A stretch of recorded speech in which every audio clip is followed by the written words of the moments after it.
मसँग पैसै छैन तपाईसँग। हेलो हेलो काँक्रो कस्तो छ सबैले एकताल भनिदिनु।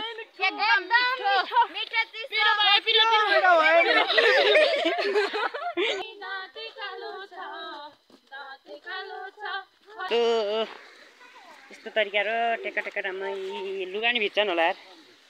आज चाहिँ हामी रामचे भन्नु। Hello guys welcome back to my YouTube channel होइन। तपाईँहरू सन्चै हुनुहुन्छ र म पनि एकदम धेरै सन्चै छु। अनि अहिले चाहिँ भनेको 2:30 भइसकेको छ होइन दिउँसोको। अनि आज भनेको पुरा दसैँको दिन सम्पूर्ण नेपाली जनहरूमा देश विदेशमा रहनुहुने सम्पूर्ण नेपाली दाजुभाइ तथा दिदीबहिनीहरू, विदेशमा रहनुहुने दाजुभाइ तथा दिदीबहिनीहरूमा दसैँको शुभकामना होइन। जहाँ जस्तो भए पनि दसैँ एकदम मजाले मनाउनु होला भन्न चाहन्छु। सम्पूर्णलाई चाहिँ शुभकामना होइन। ल हामी भनेको चाहिँ अहिले ट्याक्क टिको लागिवरी जाँदैछौँ हामी। यहाँभन्दा यताको साइडतिर जानुपर्छ कि एकजना ठुलो बुवाकोमा टिको लाउनु जानेछौँ। यी हामी बहिनीहरू उता दादा हुनुहुन्छ होइन, यता अरू बहिनीहरू र यता हाम्रो भाइ छ। ल हामी यति सबैजना चाहिँ जाँदैछौँ होइन। अब म 1650 दसैँ के भन्न चाहनुहुन्छ तपाईँ? हाम्रो देश तथा विदेशमा रहनुभएका सम्पूर्ण नेपाली दाजुभाइ तथा दिदीबहिनीहरूमा बडा दसैँको मङ्गलमय शुभकामना व्यक्त गर्दछु। पहाडी जान्छौँ होइन, त्यहाँ एकदम धेरै मान्छेहरू टन्नै देखिन्छ क्या। त्यहाँनिर भनेको ठुलो परिवार छ कि सबैजनाको चाहिँ त्यहाँनिर चाहिँ एउटा घर छ क्या। त्यहाँनिर भनेको धेरै मान्छेहरू हुन्छन् कि। अनि हामी पनि त्यहीँ जाँदैछौँ। ल बहिनीहरूको खबर के छ एकताल भनिदिनु पर्यो। किन बेहाल छ त? यस्तो घारी छ दसैँको बेलामा। यी मौसमी यस्तो तरिकाबाट यी कुहिरो लागिरहेको ड्याममै। यहाँ चाहिँ अलिकति खुल्लै जस्तो देखिन्छ होइन। यस्तो घारी छ यस्तो तरिका र टेका टेका रामै लुगा नि भिज्छन् होला यार। यस्तो शीत पनि छ कि शीतै उभाएको छैन कि। आज घामै लागेको छैन होइन, त्यही भएर शीत पनि उभाएको छैन। हामी अब त्यहाँ पारी पुगेपछि भेट्नेछौँ है त। पारी ट्याक्क आउँदैछौँ कि सबैजना आइदिएछ पारी। यता यस्तो छ यस्तो छ। यता ठुली मम्मीहरू सबैजना हुनुहुन्छ है। ढोग्या यता फोटो खिच्ने कार्यक्रम सुरु भइरहे।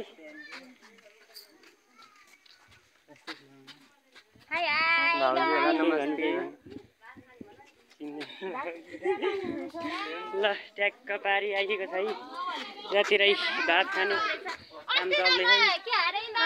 केही भनिदिनु पर्यो। केही भनिदिनु त तपाईँ। युट्युब च्यानललाई सब्सक्राइब गरिदिनु भन्नु त। भनिदिनु हो के छ भाइ? मसँग पैसै छैन तपाईसँग। पैसै छैन तपाईसँग। बहिनी के छ? के छ?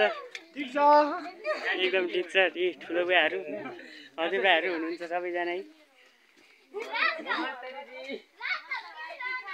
ठिकै छ। आज चाहिँ हामी रामचे भन्ने ठाउँमा घुम्न गइरहेका छौँ। हाम्रा राष्ट्रपति रामचन्द्र पौडेलले बोलाउँदा पनि हामीले इन्कार गरेर, हजुरबा जस्तो मान्छेले बोलाउँदा नि हामीले इन्कार गरेर चाहिँ हामी घुम्न गएका छौँ। बोलाउँदै हुनुहुन्थ्यो हामीलाई रामचन्द्र पौडेलले, फोन गरे हुनुहुन्छ। अब हजुरबाको कुरालाई इन्कार गर्ने कुरो नि भएन, त्यही भएर मैले फोन पनि उठाएको छैन। अघि त्यही रिसमा मैले फोन पनि झन्डै फुटाइदिएँ होइन। यहाँ हाम्रो भाइहरू दिदीहरू। अब चाहिँ हाम्रो कस्तो छ भने एकतिर चाहिँ लेक मतलब आधी दाजुभाइ चाहिँ लेक साइडतिर हुन्छ भने आधी चाहिँ बेसीतिर हुन्छ। यहीँबाट जाने होइन।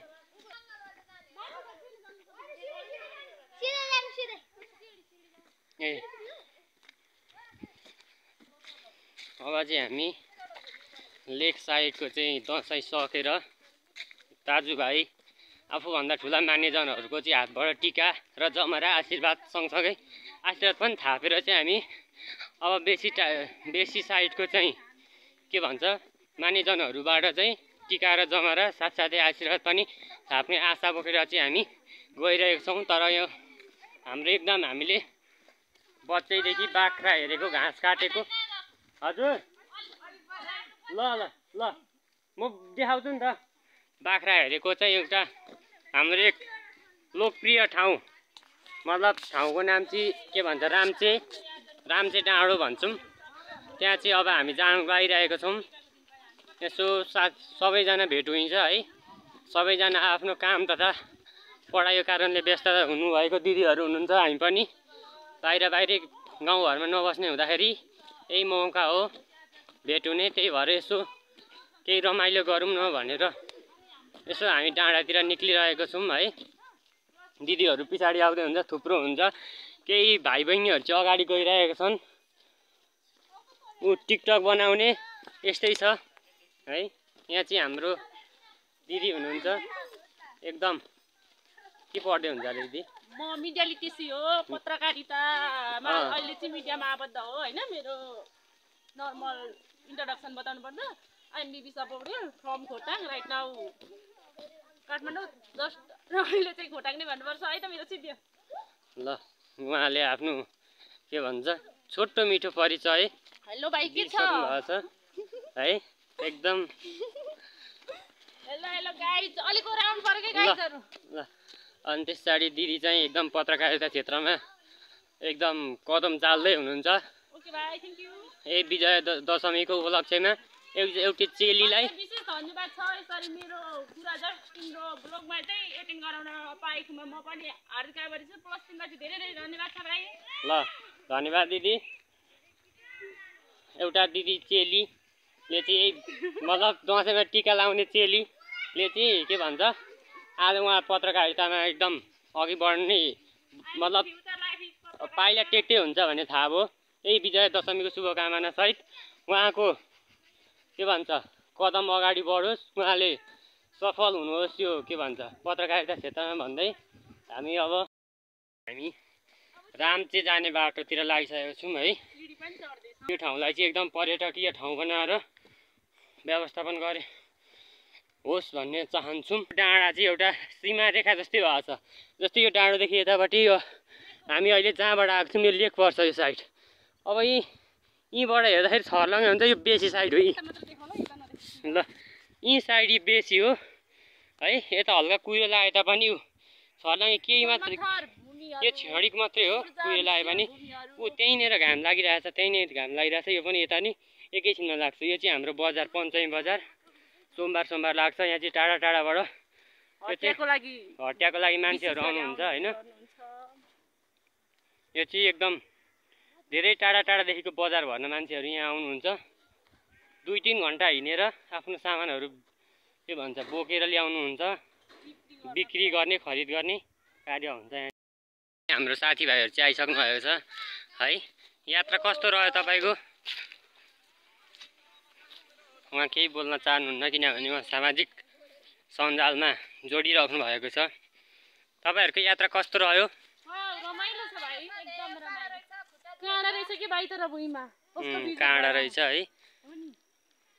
ए ट्याक्क काँक्रो बोक्यो हैन? उसले काँक्रो बोकिरहेछ।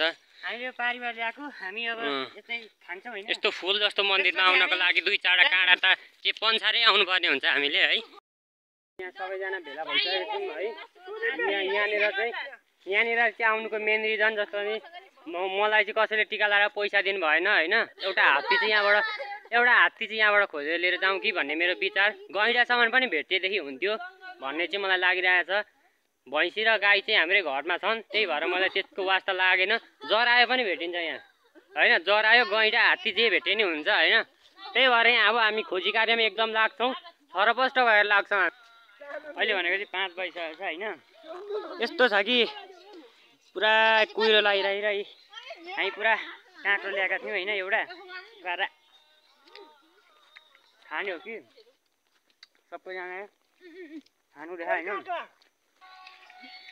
दसैँमा यो मासुले खरिया बेला काँक्रा खानुको मजै फाल्दैछ के गर्छ बहिनी एकदम ठिक हो बुढीले नै ठिक भनिसकेपछि सबैले ठिक भन्नु पर्छ होइन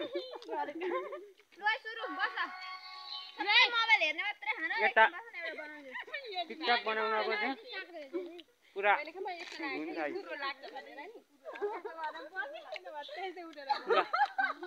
यहाँ अहिले हामी भनेको यहाँ यतातिर साइडमा होइन अङ्कलहरूको ठुलो बुवाहरूको घर छ यतातिर जान्छौँ होइन त्यहाँ बाटोमा पिङ पनि छ अरे हामी त पिङ खेलेको भिडियो पनि देखाउँछौँ होइन यो भिडियो अन्तिमसम्म हेरिदिनु होला होइन सबैको काँक्रो खाने धुन छ के छ खबर काँक्रो मिठो छ दादा काँक्रो मिठो छ नि मासुले खर्याएको बेला काँक्रो खानुको मजा फाल्टै छ कि कसो भनिदिउँ न एकताल सबैजना हेलो हेलो काँक्रो कस्तो छ सबैले एकताल भनिदिउँ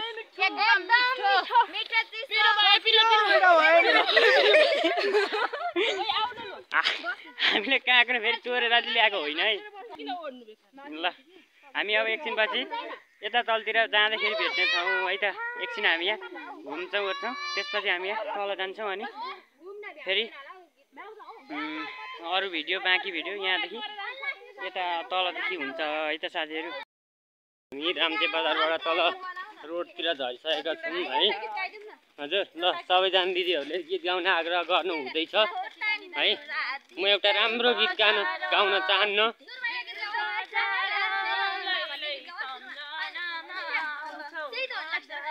सबैले गाउनु सबैले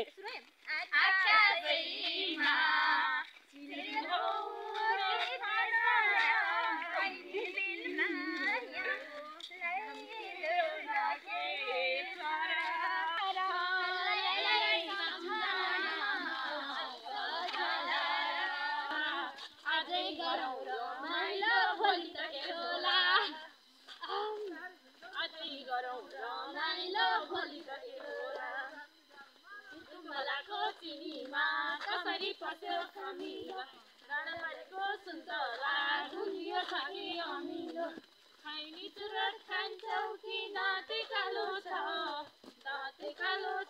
हजुर ओठे कालो छ दिदीको मगनी गइसक्यो मेरै कालो छ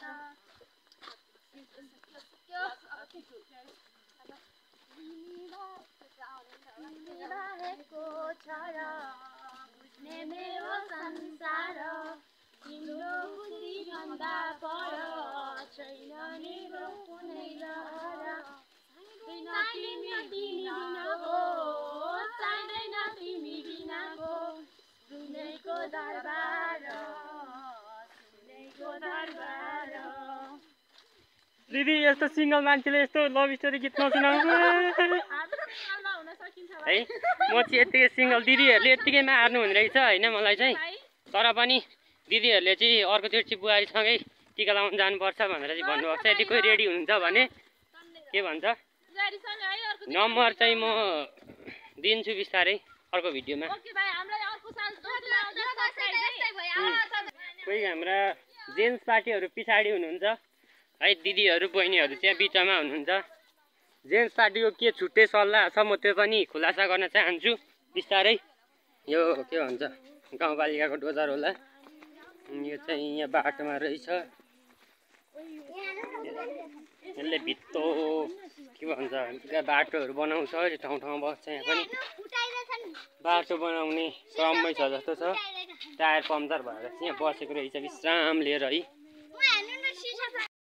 कममा दिदीहरूभन्दा धेरै अगाडि भएका कारणले चाहिँ दिदीहरूलाई पर्खिरहेको थिएँ र दिदीहरू लगायत सबैजना आइसक्नु भएको छ हाम्रो कविता दिदी त्यहाँ आइसक्नु भएको छ एउटा मिठो कविता सुनाइदिनुहोस्